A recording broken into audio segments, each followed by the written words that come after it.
Do you ever think of God as maybe just a bunch of platitudes? Maybe you think back to 23 years ago today when September 11th happened, and there are things that as a Christian you're trying to say, God is there, God will work all things out for good, and sometimes those things can just feel hollow.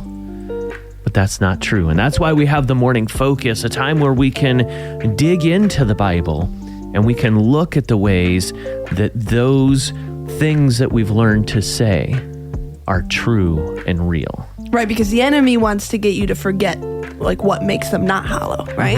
So we're looking at Psalm 20 today. It's a psalm written by David, and at the beginning of it, he has 5 verses where he goes, "May the Lord answer you when you are in distress. May the name of the God of Jacob protect you." He kind of goes on and on with these really these calls for blessings, right?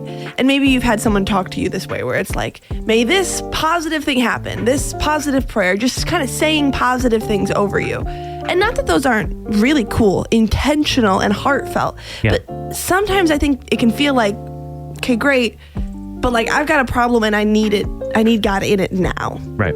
And that's where our verse comes in. As you get further down, David says, "Now I know this."